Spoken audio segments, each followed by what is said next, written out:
This week I have the third of a set of video excerpts from a conference I recently did for Talent Management Alliance. And since the videos on those are a little small, I thought I'd do my intro and outro with a slightly better view. So this is the lovely lake just outside my office, and I wanted to use this as some nice backdrop to introduce you to this week's video about employee expectations and how they will change the way we think about people at work. Enjoy!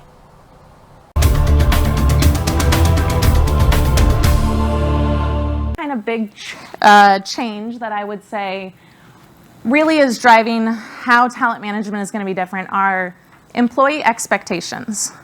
And I don't mean employee experience, though that is something. There is an employee experience that happens. People talk about this a lot. But I think it's the expectations of employees that will really change how everyone in this room and those who are concerned about the topic, will interact with the world of work.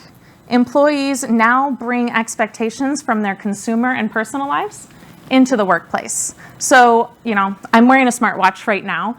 I start to expect this. I actually have my work meetings ding on my watch. This is now part of my work experience that are coming out of the expectations. And we're starting just barely to see that employees are bringing that in the doors with them. So it can be as simple as, why'd you just ask me that? You know exactly when my last promotion was. It's in all your systems. Like, come on. Even Facebook reminds me what I did 1 year ago, and you can't remember? Like, gosh, my grandma just liked my photo from 1 year ago. You can't even congratulate me on my work anniversary. There is little stuff like that people have come to expect from the world that they interact with.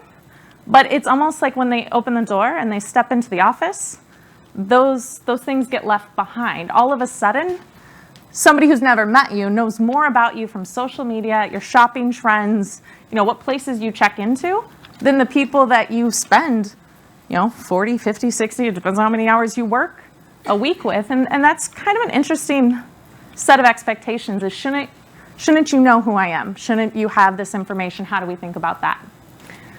Also on that is the personalization. So and this is just really, as I'm saying, expectations. People want personalization. They want to find that interesting, that next cool. They want things mobile. They want them on their phone. They want them to meet them where they are. They want to, be like many of us who can be at a conference like this and not have to totally disconnect from work, unless we want to, in which case we're like, sorry, the conference was so busy. But then when we want to, we're like, hey, say there's a break, no worries. We want to be able to do it both ways. And then it just kind of comes in. And then my final point on this is, the user experience does equal the employee experience.